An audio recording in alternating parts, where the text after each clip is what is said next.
నమస్తే welcome to SP news ముందుగా headlines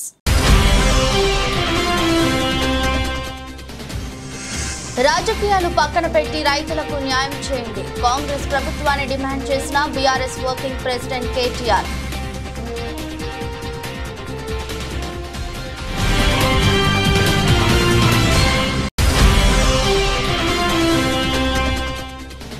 Chandrababu Pawan Kalyan బీజేపీపై మంత్రి జోగి రమేష్ సంచలన వ్యాఖ్యలు మైండ్ గేమ్ తో పోలీస్ వ్యవస్థను వాడుకుని తమపై దాడులు చేశారని ఆరోపణ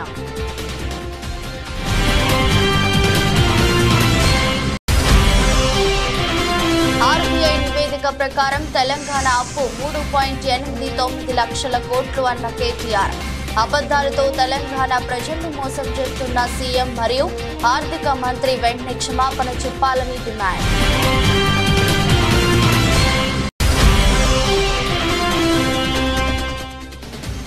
పల్నాడు జిల్లాలో ప్రశాంతమైన వాతావరణం ఉండేంత వరకు 144 సెక్షన్ కొనసాగిస్తాం ప్రజలందరూ దీనికి సహకరించాలని విజ్ఞప్తి చేసిన ఎస్పీ బిందు మాధవ్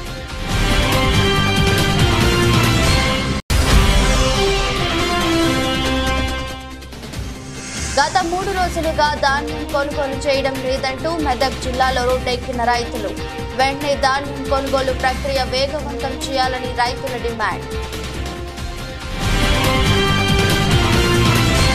రైతుల కష్టాలు సీఎం రేవంత్ కు కనిపించడం లేదా అంటూ మాజీ మంత్రి బీఆర్ఎస్ వర్కింగ్ ప్రెసిడెంట్ కేటీఆర్ ప్రశ్నించారు రాజకీయాలు పక్కన పెట్టి రైతులకు న్యాయం చేయాలని కాంగ్రెస్ ప్రభుత్వాన్ని డిమాండ్ చేశారు తరుగు పేరుతో దాదాపుగా ఒక్కొక్క క్వింటాల్కు 3.5 కిలోలు ఇవాళ తీసేస్తూ ఉన్నారు ఆ విషయంలో కూడా ప్రభుత్వం గతంలో ఇదే కాంగ్రెస్ పార్టీ నాయకులు ప్రతిపక్షంలో ఉన్నప్పుడు ఈ తరుగు విషయంలో ఏమేమి మాట్లాడినారో అవన్నీ కూడా సామాజిక మాధ్యమాల్లో ఉన్నాయి మరి వారు ఆనాడు చెప్పిన మాటలను నేను ఉటంకిస్తూ ఉన్నాను కొత్తదేం లేదు ఎట్టి పరిస్థితుల్లో కూడా రైతుకు అన్యాయం చేయకుండా తరుగు అనేది లేకుండా మరి ముందుకు రావాలి వెంటనే రైతులకు పూర్తి స్థాయిలో న్యాయం చేయాలని చెప్పి కూడా మేము డిమాండ్ చేస్తూ ఉన్నాం దాంతోపాటు ఎక్కడికక్కడ ఒక దగ్గర కాదు కామారెడ్డి జిల్లాలో రైతులు రోడ్డెక్కారు నిర్మల్ జిల్లా లక్ష్మణ్ చాందా మండల కేంద్రంలో మరి రైతులు అక్కడ కూడా రోడ్డెక్కినారు తడిసిన ధాన్యం ఎక్కడికక్కడ తడిసిపోయి ఆగమాగం అయిపోతే అక్కడ కూడా రైతులు రోడ్డెక్కి ధర్నాలు చేస్తూ ఉన్నారు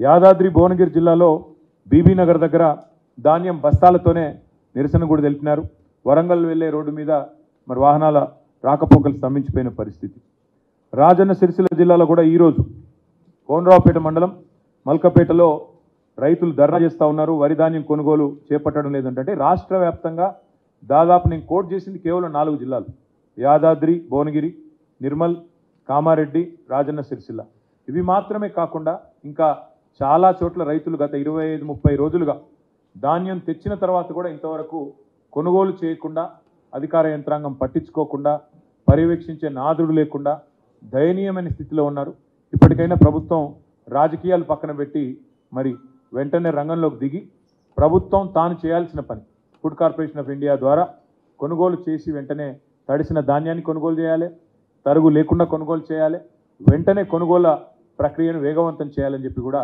మా పార్టీ తరఫున డిమాండ్ చేస్తూ ఉన్నాం ఒకవేళ ప్రభుత్వం స్పందించకపోతే తప్పకుండా రైతాంగం తరఫున ప్రశ్నించడమే కాదు అవసరమైతే రోడ్డు ఎక్కుతాం అవసరమైతే ఆందోళనకు కూడా పెద్ద ఎత్తున శ్రీకారం చుడతామని చెప్పి కూడా ప్రభుత్వాన్ని Chandrababu Pawan Kalyan BJP mind game తో పోలీస్ వ్యవస్థను వాడుకుని తమపై దాడులు చేశారని మంత్రి జోగి రమేష్ అన్నారు అన్ని వర్గాల వారు సీఎం వైఎస్ జగన్ కు ఓటేశారని జూన్ 4న వైఎస్ఆర్సీపీ శ్రేణులు సంబరాలకు సిద్ధం కావాలని అన్నారు 4వ తారీఖున సంబరాలకు సిద్ధం కండి జగన్మోహన్ రెడ్డి గారు మరలా బ్రహ్మాండమైన భారీ మెజార్టీతో గెలవబోతా ఉన్నారు ప్రజలందరూ కూడా one side war SC ST BC minority అగ్రవర్ణాల్లో ఉన్న పేదలందరూ కూడా ఒకతాటి మీదకి వచ్చారు మొత్తం కూడా జగనన్నకి పట్టం కట్టబోతామన్నారు ఈ పరిస్థితుల్లో జీర్ణించుకోలేని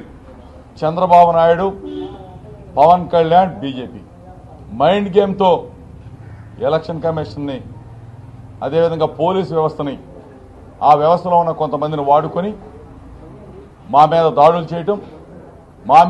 చేయటమే కాకుండా మా మీద కేసులు పెట్టించడం కూడా జరుగుతూ ఉంది ఈ పరిస్థితిలో ఎక్కడా కూడా తగ్గేదే లేదు తెలంగాణ రాష్ట్ర రైతాంగాన్ని మరోసారి మోసం చేసిన రాష్ట్ర ప్రభుత్వం రైతు వ్యతిరేక చర్యలకు నిరసనగా రాష్ట్ర వ్యాప్తంగా నియోజకవర్గ కేంద్రాల్లో నిరసన కార్యక్రమాలు చేపట్టాలని పార్టీ కార్యకర్తలకు బీఆర్ఎస్ అధినేత కేసీఆర్ పిలుపు మేరకు శామీర్పేట్ మండల కేంద్రంలోని రైతు సహకార సంఘం దగ్గర మేడ్చల్ శాసనసభ్యులు చామకూర మల్లారెడ్డి ఆధ్వర్యంలో నిరసన కార్యక్రమం చేపట్టారు. ఈ సందర్భంగా ఆయన మాట్లాడుతూ తెలంగాణ ప్రభుత్వంలో 46,000 చెరువులు శ్యామలంగా ఉండేవన్నారు. కాంగ్రెస్ ప్రభుత్వం రావడంతో తెలంగాణ రాష్ట్రం కరువు కాటకాలతో రైతులు అల్లాడిపోతున్నారన్నారు. కాంగ్రెస్ ప్రభుత్వం ఏర్పడిన తర్వాత సరైన విద్యుత్తు, సాగునీరు లేక ప్రజలు, రైతులు పంటలు ఎండిపోయి ఆందోళన చెందుతున్నారు. పరిపాలన పైన పట్టు లేక 6 గ్యారెంటీలు కూడా అమలు చేయడం సాధ్యం కావడం లేదన్నారు. మనం చూస్తా ఉన్నాం, మా సీఎం కేసీఆర్ గారు ఉన్నప్పుడు 3 కోట్ల మెట్రిక్ టన్నుల ధాన్యం పండించిన ఘనత కేసీఆర్. తెలంగాణ ఒకనాడు కరువు ఉండే, తెలంగాణ అంటే కరువు ఉండే, కాంగ్రెస్ హయాంలో కరువు ఉండే, వానలు పడకపోవు, పంటలు వండకపోవు, కరెంటు ఉండకపోవు, పండించిన పంట కూడా గిట్టుబాటు ధర ఉండకపోవు. అసలు తెలంగాణను 10 ఏళ్లలో శ్యామలం తీసుకొచ్చిండు. 3 కోట్ల మెట్రిక్ టన్నుల ధాన్యం పండించిండు. దేశానికే అన్నం పెట్టే రైతులను తయారు చేసిండు మా కేసీఆర్ గారు. ఇప్పుడు 4 నెలల మాయం చేసేసిండు. కాంగ్రెస్ వచ్చింది, నీళ్లు మాయమైపోయింది. కాంగ్రెస్ వచ్చింది, కరెంటు మాయమైపోయింది. కాంగ్రెస్ వచ్చింది, ఒడ్లు కొనేటోడు దిక్కేలేడు. మాయ మాటలు చెప్పిర్రు. దయచేసి మేమందరం కూడా చెప్తున్నాం, మేమందరం కూడా పెద్ద ఎత్తున మేము వదలం, మేమందరం కూడా నరసింహ చెప్తాం, రైతుల పట్ల ఉంటాం, రైతులకు సపోర్ట్ చేస్తాం. తప్పకుండా మీరు ఏమేమి కొన్నారో, ఏమేమి ఇస్తానో 500 ప్రతి సన్న ఓట్లకు కానీ దొడ్డు ఓట్లకు కానీ అన్నిటికీ కూడా 500 రూపాయలు క్వింటాల్కి ఇవ్వాలి. మీరు ఏ మాట అన్నారో ఆ పద్ధతిలో ఒడ్లన్నీ కూడా ఇమ్మీడియట్ గా కొనాలి. మా కేసీఆర్ ఉన్నప్పుడు ఏ చెట్టును చూసినా, ఏ ఫ్లైఓవర్ చూసినా మా కేటీఆర్ కనిపిస్తుంది, ఏ చెరువును చూసినా కేసీఆర్ కనిపిస్తుంది. కలకలలాడుతుండే చేపలన్నీ కూడా 10-15 కిలోల చేపలు ఉంటుండే. అవి ఎక్కడ పోయినాయో చేపలు. 46,000 చెరువులు జూన్ నెల నిండు కుండలెక్కుంటుండే. అది ఎక్కడ మాయమైపోయింది. మా కేసీఆర్ లేదని చెప్పి వర్షాలు మాయమైపోయినాయి, చెరువు నీళ్లు మాయమైపోయినాయి, పంటలు మాయమైపోయినాయి. వీళ్ళ కాళేశ్వరం దిక్కెళ్ళి 3 పిల్లలు కుంగిని దిక్కెళ్ళి మొత్తం 1,00,000 ఎకరాల పంటను నష్టం చేసిండ్రు. నీళ్లు లేకుండా, తాగునీరు లేకుండా చేసిండ్రు. కాళేశ్వరం ఇక్కడ ఇడిస్తే ఆ 3 పిల్లలు పక్కకు పెట్టి పక్కకెళ్ళి ఇడిస్తే అయ్యేపోవు. సిమెంట్ బస్తాలు వేసి ఇడిస్తే అయ్యేపోవు. వీళ్ళకి రాక, అవగాహన లేక, ఆలోచన లేక కేసీఆర్ బదనాం చేయాలి. కాళేశ్వరం దిక్కని ఆయనకు పేరు వస్తుందని బదనాం చేయాలని చెప్పి ఇంత చేస్తే, ఇంత మోసం చేస్తే ప్రజలు గల నీళ్లు లేక అవసరపడుతుంది. పోలీస్ అబ్జర్వర్ గా వచ్చిన వ్యక్తి సుజనా చౌదరి గ్రూపుల్లో భాగస్వామి అయిన కింద పని చేసేవారని వైఎస్ఆర్సీపీ ప్రధాన కార్యదర్శి సజ్జల రామకృష్ణారెడ్డి ఆరోపించారు. వచ్చిన రోజే ఆయన ఏర్పాటు చేసిన డిన్నర్ లో కూడా పాల్గొన్నారని, దాని మీద మా వాళ్ళు ఈసీకి కంప్లైంట్ కూడా ఇచ్చారని సజ్జల పేర్కొన్నారు. అవి అగ్రెసివ్ పోస్చర్, అంటే యాజ్ ఇఫ్ అధికారం అనేదే నడుస్తోంది. అక్కడ నుంచి ఎన్నికల కమిషన్ అధికార దాంట్లో జోక్యం చేసుకోకూడదు. దాంట్లో దుర్వినియోగం అవుతుంటే కట్టడి చేయాలి. తప్పనిసరి అయినప్పుడు సరైన ఎంక్వైరీ చేసి పూర్తిగా ఆధారాలు ఉంటేనే యాక్షన్ తీసుకోవాలి. ఎక్కడన్నా ఒక్క ఇన్సిడెంట్లో మీకు అలాంటిది కనిపించిందా? ఎంత హడావుడిగా, అందులోనూ విచిత్రంగా భారతీయ జనతా పార్టీ అధ్యక్షురాలు చంద్రబాబు నాయుడు గారి వదిన పురంధేశ్వరి, బహుశా అది కూడా చరిత్రలో అరుదు అనుకుంటా, అప్పుడే పాయింట్అవుట్ చేశాం. ఫలానా అధికారి మాకు వద్దు, ఆయన ఉంటే మాకు ఇబ్బంది అనగలడం సహజంగా అపోజిషన్లో ఉండేవాళ్ళు పెట్టుకోవచ్చు, వాళ్ళకి హక్కు ఉంటుంది. ప్లస్ వాళ్ళ భయాందోళనలు వాళ్ళకు ఉండొచ్చు. ఎన్నికల కమిషన్ దాన్ని అడ్రస్ చేయాలి. కానీ ఫలానా వాళ్ళను తీసేయండి అనడంతో పాటు ఫలానా వాళ్ళని వేస్తే బాగుంటుంది అని కూడా రికమెండ్ చేయడం బహుశా దేశ చరిత్రలో ఫస్ట్ టైం అనుకుంటా. అది కూడా ఈసీకి దృష్టికి తీసుకెళ్లాం. పెద్ద దాన్ని ఎవరు పట్టించుకున్నట్లేదు. సాక్షాత్తు సెంట్రల్లో అధికారంలో ఉన్న పార్టీ, కూటమి భాగస్వామిగా ఉన్న పార్టీ స్టేట్ అధ్యక్షురాలు, పైగా తెలుగుదేశం పార్టీ ఇక్కడ ప్రధాన భాగస్వామి తెలుగుదేశం పార్టీ అధ్యక్షుడు వదిన ఆమె. అక్కడే సగం ఎక్కడికి పోతుంది ఏదని డౌట్ వచ్చింది అందరికీ. ఆ తర్వాత మీరు గమనిస్తే బదిలీలు, ట్రాన్స్ఫర్లకు ఎక్కడన్నా ఓ రేషనల్ కానీ టీడీపీ వాళ్ళు కంప్లైంట్ ఇవ్వడం, ఈ పక్క నుంచి ట్రాన్స్ఫర్ చేసేయడం.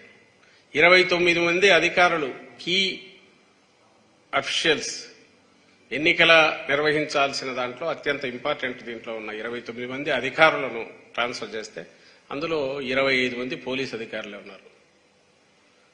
ఏవైతే అక్కడ ఉన్న ఆ ప్రాంతం మీద అవగాహన గ్రూపులు కానీ లేదా సమస్యాత్మక జిల్లాల్లో ఉన్న అధికారులు ఉండడం ఎంత అవసరమో అక్కడే కరెక్ట్ ట్రాన్స్ఫర్లు ఎఫెక్ట్ చేశారు. రిజర్వ్ బ్యాంక్ ఆఫ్ ఇండియా నివేదిక ప్రకారం తెలంగాణ అప్పు 3.89 లక్షల కోట్లు ఉందని బీఆర్ఎస్ వర్కింగ్ ప్రెసిడెంట్ కేటీఆర్ అన్నారు. ఈ విషయమై ఆయన మాట్లాడుతూ కాంగ్రెస్ ప్రభుత్వం తమ శ్వేతపత్రాల్లో పేర్కొన్నట్లుగా తెలంగాణ అప్పు 7 లక్షల కోట్లు అనేది శుద్ధ అబద్ధమని మరోసారి రుజువైందన్నారు. అబద్దాలతో తెలంగాణ ప్రజలను మోసం చేస్తున్న ముఖ్యమంత్రి మరియు ఆర్థిక మంత్రి వెంటనే క్షమాపణ చెప్పాలని కేటీఆర్ డిమాండ్ చేశారు. రాష్ట్ర ముఖ్యమంత్రి, రాష్ట్ర ఆర్థిక మంత్రి రాష్ట్ర ప్రజలకు క్షమాపణ చెప్పాలి. నిన్నటిదాకా 7 లక్షల కోట్ల అప్పు అని తప్పుడు కూతలు కూసిన కాంగ్రెస్ నాయకులు సమాధానం చెప్పాలి, క్షమాపణ చెప్పాలి. రిజర్వ్ బ్యాంక్ ఆఫ్ ఇండియా చెప్తా ఉంది రాష్ట్ర ప్రభుత్వం యొక్క అప్పు కేవలం 3,89,000 కోట్లు మాత్రమే. 7 లక్షల కోట్లు అని కారు కూతలు కూసిన కాంగ్రెస్ నాయకులు ఎవరైతే ఉన్నారో వాళ్ళు రాష్ట్ర ప్రజలకు క్షమాపణ చెప్పాలి. శ్వేతపత్రాల్లో పచ్చి అబద్ధాలు చెప్పినందుకు క్షమాపణ చెప్పాలి. పోలింగ్ సమయంలో టీడీపీ హింసాత్మక ఘటనలకు పాల్పడిందని డీజీపీకి వైసీపీ నేతలు అంబటి రాంబాబు, పేర్ని నాని, మేరుగు నాగార్జున ఫిర్యాదు చేశారు. అనంతరం డీజీపీ కార్యాలయం వద్ద మంత్రి అంబటి రాంబాబు మీడియాతో మాట్లాడుతూ పోలింగ్ బూత్ వద్ద టీడీపీ శ్రేణులు హింసాత్మక ఘటనలకు పాల్పడుతుంటే పోలీసులు అడ్డుకోలేదని చెప్పారు. ఎన్నికల విధులను నిర్వహించడంలో పోలీసులు విఫలమయ్యారని అన్నారు. కొంతమంది పోలీసులు టీడీపీకి అనుకూలంగా పనిచేశారని విమర్శించారు. కూటమి నేతల ఫిర్యాదుతో పోలీసు అధికారులను ఈసీ మార్చిందని, అధికారులను మార్చిన తర్వాత కూడా హింస ఎందుకు చోటు చేసుకుందని అంబటి ప్రశ్నించారు. వైసీపీ నేతలను హౌస్ అరెస్ట్ చేశారని, టీడీపీ నేతలు మాత్రం విచ్చలవిడిగా తిరిగారని విమర్శించారు. టీడీపీ బూత్ క్యాప్చరింగ్ చేసిందని, ఈవీఎంలపై దాడులకు పాల్పడిందని చెప్పారు. వైసీపీకి ఓట్లు ఎక్కువగా పడే చోట్ల ఎక్కువ మంది పోలీసులను పెట్టారని, టీడీపీకి బలమైన గ్రామాల్లో తక్కువ పోలీసులను పెట్టారని దుయ్యబట్టారు. అవగాహన లేని డీజీపీ, ఎస్పీలను పెట్టడం వల్లే హింస జరిగిందని తెలిపారు. రాష్ట్రంలో గత 4-5 ఎన్నికల్లో ఏ ఎన్నికల్లోనూ జరగనటువంటి హింసాత్మకమైన సంఘటనలు, బూత్ క్యాప్చరింగ్లు, ఈవీఎంల మీద దాడులు ఇంత పెద్ద ఎత్తున ఈ మధ్యకాలంలో జరిగిన ఏ ఎన్నికల్లోనూ జరగలేదని, దానివల్ల తీవ్రమైన నష్టం ప్రజాస్వామ్యానికి కలిగిందని, ముఖ్యంగా ఇది జరగడానికి గల కారణం ఏమిటంటే మేము ఎక్స్ప్లెయిన్ చేసింది పోలీసు అధికారులు టోటల్లీ ఫెయిల్యూర్. ఆంధ్ర రాష్ట్రంలో ఎన్నికల నిర్వహణలో పోలీసులు కంప్లీట్గా ఫెయిల్ అయ్యారు. లా అండ్ ఆర్డర్ కంప్లీట్గా పోయింది. ఇష్టానుసారంగా బూతుల దగ్గర వ్యవహరించే పరిస్థితి వచ్చింది.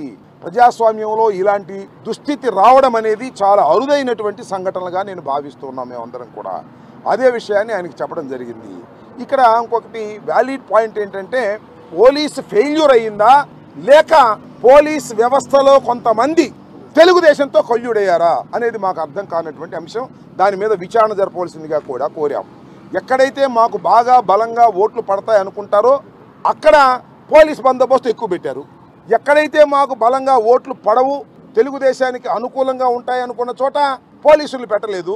అందువల్ల మా దగ్గరేమో వారు రౌడీజం చేయడానికి వీలు లేకోకుండా పోలీసులు పెట్టారు, సంతోషమే. కానీ ఆ బూతుల్లో రౌడీజం జరుగుతూ ఉంటే పోలీసులు మాత్రం ఒకళ్ళో ఇద్దరో ఉండి చూస్తూ ఊరుకున్నటువంటి సంఘటనలు మనం చూసాం, మేము ప్రత్యక్షంగా చూసాం. ముఖ్యంగా పల్నాడు జిల్లాలో కానీ మరొక జిల్లాలో కానీ ఎక్కడైనా సరే ఏదైనా ఒక హింస జరుగుతూ ఉంది, ఒక బూత్ను క్యాప్చర్ చేశారు, పోలీసు వారు వెళ్ళాలి అని మేము అనేక సార్లు ఫోన్ చేస్తే ఇదిగో వెళ్తున్నారు అదిగో వెళ్తున్నారని సినిమాలో లాగా అంతా అయిపోయిన తర్వాత, కొట్టుకున్న తర్వాత, ఈవీఎంలు పగిలిపోయిన తర్వాత అప్పుడు వెళ్ళినటువంటి సంఘటనలు కోకొల్లలుగా కనిపిస్తూ ఉన్నాయి. చిత్రం ఏంటంటే మొన్న సడన్గా నేను ఎన్నికల రోజు నాకు ఫోన్ చేసి మిమ్మల్ని అరెస్ట్ చేయమన్నారండి, హౌస్ అరెస్టు, తిరగడానికి వీలు లేదు అన్నారు. నేను ఇంటికి వచ్చి కూర్చున్నా, నా ప్రత్యర్థి మాత్రం తిరుగుతూనే ఉన్నాడు. What is this? భావి భారత ప్రధాని రాహుల్ గాంధీ ప్రాతినిధ్యం వహిస్తున్న రాయ్ బరేలీ పార్లమెంట్ నియోజకవర్గానికి ప్రచారానికి శంషాబాద్ ఎయిర్పోర్ట్ నుంచి బయలుదేరిన నాగర్ కర్నూలు పార్లమెంట్ అభ్యర్థి రవి, అచ్చంపేట శాసనసభ్యులు డాక్టర్ చెక్కుడు వంశీకృష్ణ, నాగర్ కర్నూలు శాసనసభ్యులు రాజేష్ రెడ్డి, వనపర్తి శాసనసభ్యులు Megareddy, Gadwal ZP chairman Saritha, Nagar Kurnool parliament incharge Madhusudan Reddy, Nagar Kurnool జిల్లా OBC cell president Girivardhan Goud, Gadwal senior నాయకులు తిరుపతయ్య బయలుదేరారు. ఏపీలో సీఎం వైఎస్ జగన్ సంక్షేమ పాలన కొనసాగాలని ఆకాంక్షిస్తూ వరప్రసాద్ రెడ్డి, సురేష్ బాబు 41 రోజుల పాటు యాగం నిర్వహించారు. ఈ కార్యక్రమంలో వైఎస్ఆర్సీపీ ప్రధాన కార్యదర్శి సజ్జల రామకృష్ణారెడ్డి పాల్గొన్నారు. అనంతరం ఆయన మీడియాతో మాట్లాడుతూ పూర్ణాహుతి సందర్భంగా పార్వతీ పరమేశ్వరుల దయతో రాష్ట్రం బాగుండాలని, జగన్ కుటుంబం క్షేమంగా ఉండాలని కోరుకున్నట్లు సజ్జల రామకృష్ణారెడ్డి తెలిపారు. జగన్మోహన్ రెడ్డి గారి పాలన కొనసాగాలనే ఆకాంక్షతో వరప్రసాద్ రెడ్డి గారు, సురేష్ బాబు గారు స్వామివారి ఆధ్వర్యంలో 41 రోజుల పాటు ఈ యాగం నిర్వహించారు. నిర్విఘ్నంగా 41 రోజుల పాటు సాగింది. మధ్యలో ఒకసారి పాల్గొన్నాం. ఈరోజు నాకు అదృష్టం కలిగింది. జగన్మోహన్ రెడ్డి గారు కారణాంతరం వల్ల రాలేనందువల్ల ఆయన తరపున నేను, నా శ్రీమతి ఇద్దరం వచ్చి పూర్ణాహుతి కార్యక్రమంలో పాల్గొన్నాం. ఆ పరమేశ్వరుడి ఆశీస్సులు, తల్లి ఆశీస్సులు ఈ రాష్ట్రానికి, జగన్మోహన్ రెడ్డి గారి కుటుంబానికి కలకాలం ఉండాలని ఆకాంక్షించాం. ఆయన క్షేమంగా ఉండడం రాష్ట్ర సంక్షేమం రీత్యా, రాష్ట్ర అభివృద్ధి రీత్యా అత్యవసరం. కాబట్టి ఈ యాగంలో యాగఫలంగా అది కూడా ఆకాంక్షించాం, కోరుకున్నాం. ఆయన పాలన నిరంతరం సాగాలి. ఈ రాష్ట్రం దేశంలోనే 1వ స్థానంలో కంటిన్యూస్గా నెంబర్ 1గా అగ్రశ్రేణిలో అభివృద్ధిలోను సంక్షేమంలోనూ ఉండాలని ఆకాంక్షిస్తూ ఈ యాగం జరగడం, ఇందులో అందరూ ఈ ఆకాంక్ష కలిగిన వాళ్ళందరూ అభిమానులు, ప్రజలు అందరూ పాల్గొన్నారు. అందరికీ కృతజ్ఞతలు. ఈ యాగం ఇంత నిర్విఘ్నంగా నిర్వహించినందుకు నిర్వాహకులు వరప్రసాద్ రెడ్డి గారు, సురేష్ బాబు గారు, ముఖ్యంగా స్వామివారిని కూడా, ఎందుకంటే 19లో కూడా వీరి ఆధ్వర్యంలో అప్పుడు ఐ థింక్ సంవత్సరం పాటు 2 సంవత్సరాల పాటు నిర్విఘ్నంగా జరిగింది. పాలకుడు రాష్ట్రం గురించి ఆలోచించాలి, ఆయన క్షేమం గురించి రాష్ట్రము ఆలోచించాలి అనే అంశంగా, ప్రధాన అంశంగా ఇది యాగం జరగడం అనేది చాలా శుభసూచకం. యాగం సక్సెస్ఫుల్గా నిర్వహించేందుకు అందవాళ్ళని అభినందిస్తున్నాను. Thank you. మెదక్ జిల్లాలో రైతులు రోడ్డెక్కారు. గత 3 రోజులుగా ధాన్యం కొనుగోలు చేయడం లేదంటూ మెదక్ జిల్లా రామాయంపేట మండలం ప్రగతి ధర్మారంలో గజ్వేల్ రామాయంపేట రహదారిపై రైతులు బైఠాయించి రాస్తారోకో నిర్వహించారు. అకాల వర్షాల వల్ల ధాన్యం తరచు తడిసిపోతుందని, ధాన్యం కొనుగోలు కేంద్రానికి ధాన్యం తీసుకువచ్చిన కొనుగోలు కేంద్రంలో ధాన్యం కొనుగోలు చేయకపోవడం వల్ల, ఇటీవల కురుస్తున్న వర్షాలకు ధాన్యం తరచు తడిసిపోవడం వల్ల తీవ్ర ఇబ్బందుల పాలవుతున్నామని, వెంటనే ధాన్యం కొనుగోలు ప్రక్రియ వేగవంతం చేయాలని, ధాన్యాన్ని కొనుగోలు చేయాలని రైతులు డిమాండ్ చేశారు. కోతలు అయిపోయి నెలలు గడుస్తున్నా ఎక్కడి వడ్లు అక్కడే ఉన్నాయి. కొన్ని జిల్లాలలో అయితే, వాళ్ళ జిల్లాల సొంత జిల్లాలో అయితే, మంత్ర జిల్లాలో కానీ, ఎమ్మెల్యేల జిల్లాలో కానీ, వాళ్ళ జిల్లాలలో మొత్తం వడ్లు కంప్లీట్ అయిపోయినాయి. వాళ్ళు తుకాలు కూడా పోసుకుంటున్నారు. అదే మా రామాయంపేట మండలంలో ఇంతవరకు ఎక్కడి వడ్లు అక్కడే ఉన్నాయి. ఒక్క రైతుకు కూడా ఒక్క నయా పైసా కూడా వల్లేదు. వాళ్ళు రైతులు మరి మా ఊరు రైతులు వాళ్ళకు ఓట్లు వేయలేదా, మరి వేసిరా, మరి వాళ్ళకే తెలుసు. ఇంతవరకు వరి కోతలు అయిపోయి దాదాపు 2 నెలలకు 3 నెలలు గడుస్తుంది. వాళ్ళు మిషన్ వాళ్ళకి డబ్బులు ఇవ్వలేదు. ఈ రైస్ మిల్లర్లు ఏమంటున్నారంటే, మా అంత మటు మేము కొనుక్కున్నాం, మాకు అవసరం లేదని వాళ్ళు చేతులు ఎత్తేస్తున్నారు. మరి రైతులను పట్టించుకున్నది ఎవరు? మరి రోడ్డా, మరి ఆయన వాహనాల? మరి మరి మరి ఇంతవరకు ఒక అధికారి ఇంతవరకు రాలేదు.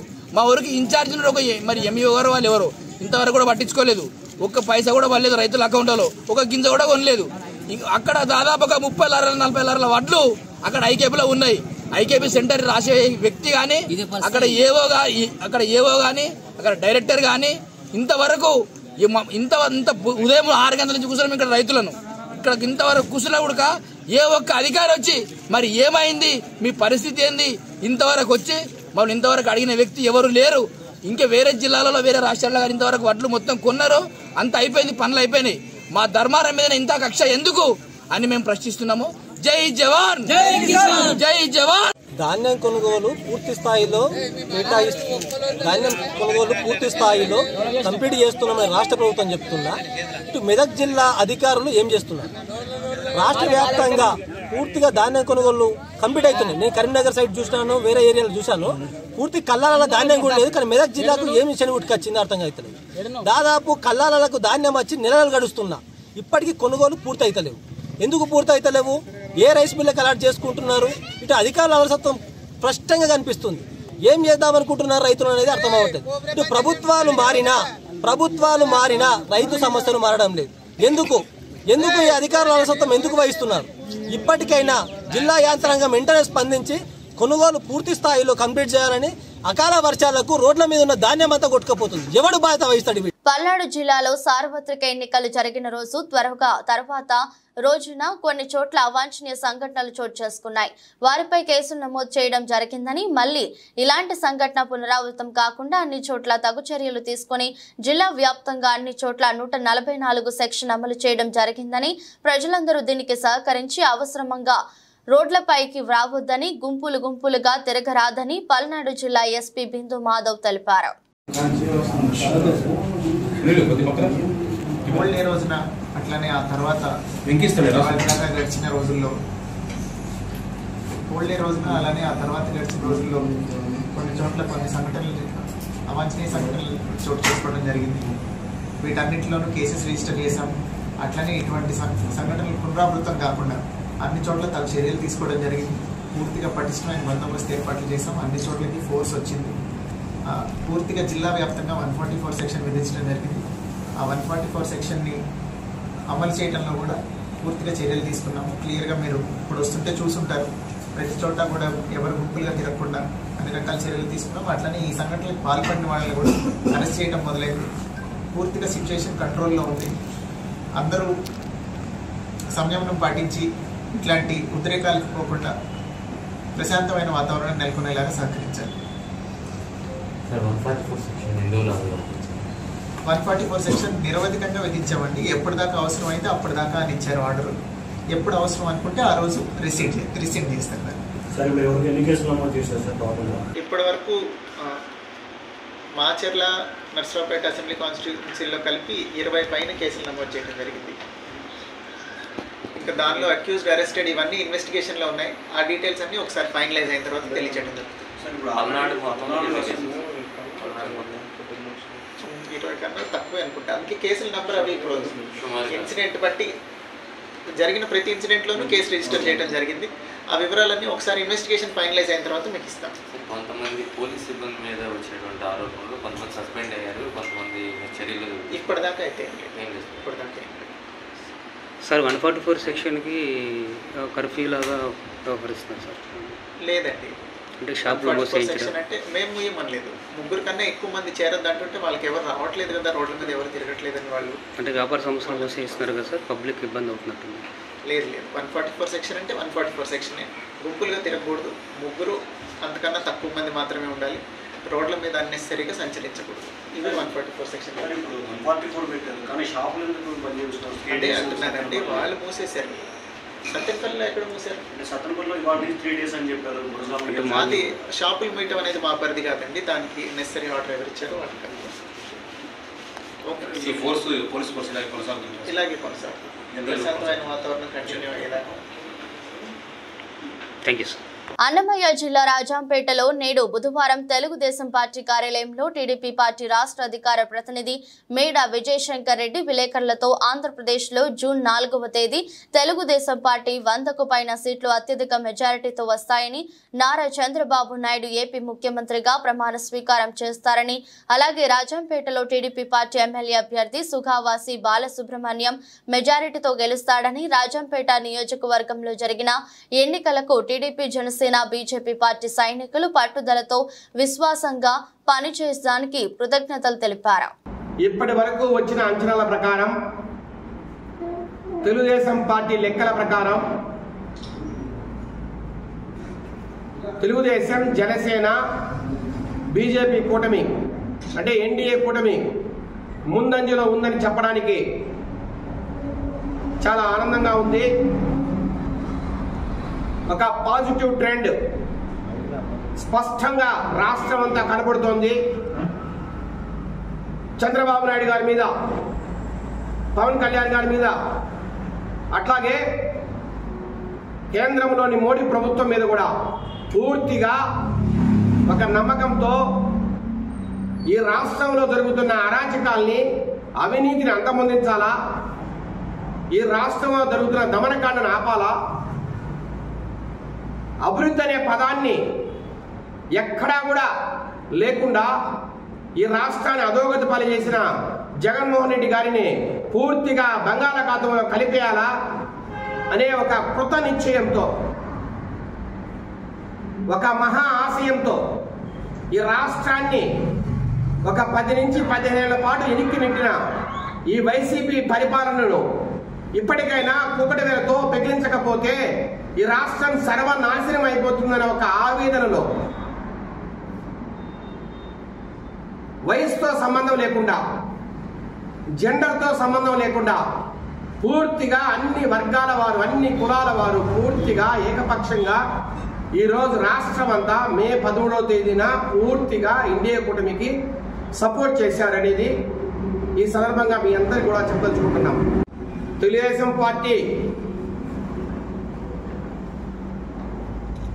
పార్టీకి వస్తున్న అభిప్రాయ సేకరణ ప్రకారం, వివిధ వర్గాల నుంచి మేము కనుక్కుంటున్న సమాచారం ప్రకారం, వివిధ నియోజకవర్గాల నుంచి మాకు అందిన సమాచారం బట్టి 108 నుంచి 120 పైన నియోజకవర్గాల్లో తెలుగుదేశం పార్టీ, జనసేన, బీజేపీ కూటమి విజయదుందుబి మోగిస్తోంది. ఇది వాస్తవం. చాప చుట్టి బంగాళాఖాతంలో కలిపేస్తున్నారు. అట్లాగే ఈ ఉమ్మడి కడప జిల్లాలో కూడా 5 సీట్లలో తెలుగుదేశం పార్టీ విజయదుందుబి మోగిస్తోంది. దాంట్లో రాజంపేట కూడా ఉంది. మాకు ఇప్పటి వరకు అందిన సమాచారం ప్రకారం రాజంపేటలో 10,000కు పైగా మెజార్టీలో శ్రీ సుగవాస సుబ్రహ్మణ్యం గారు విజయదుందుబి మోగిస్తున్నారు. ఎవరెన్ని లెక్కలు కట్టినా, ఎవరెన్ని మాట్లాడినా నేను ఒక్కడే చెప్పదలుచుకున్నా, పోలింగ్ బూత్కి వెళ్ళి ఓటేసిన మహిళలు కావచ్చు, చదువుకున్న వారు కావచ్చు, రైతులు కావచ్చు, పూర్తిగా జగన్మోహన్ రెడ్డి మీద వ్యతిరేకతతో అక్కడున్న కూటమి అభ్యర్థికే ఓటేశారనే దాంట్లో ఎలాంటి సందేహము లేదు. వార్తలు ముగించే ముందు మరోసారి హెడ్లైన్స్.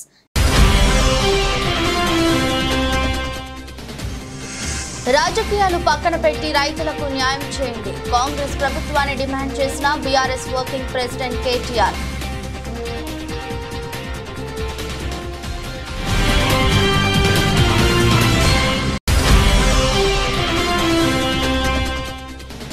చంద్రబాబు, పవన్ కళ్యాణ్ బీజేపీపై మంత్రి జోగి రమేష్ సంచలన వ్యాఖ్యలు. మైండ్ గేమ్ తో పోలీస్ వ్యవస్థను వాడుకుని తమపై దాడులు చేశారని ఆరోపణ.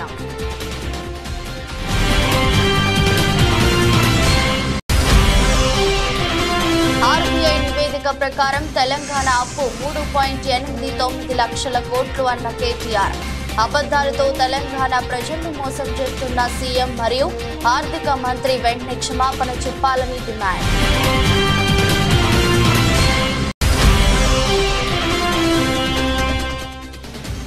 పల్నాడు జిల్లాలో ప్రశాంతమైన వాతావరణం ఉండేంత వరకు 144 సెక్షన్ కొనసాగిస్తాం. ప్రజలందరూ దీనికి సహకరించాలని విజ్ఞప్తి చేసిన ఎస్పీ బిందు మాధవ్.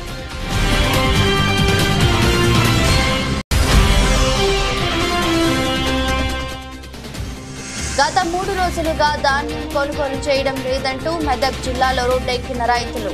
వెంటనే ధాన్యం కొనుగోలు ప్రక్రియ వేగవంతం చేయాలని రైతుల డిమాండ్.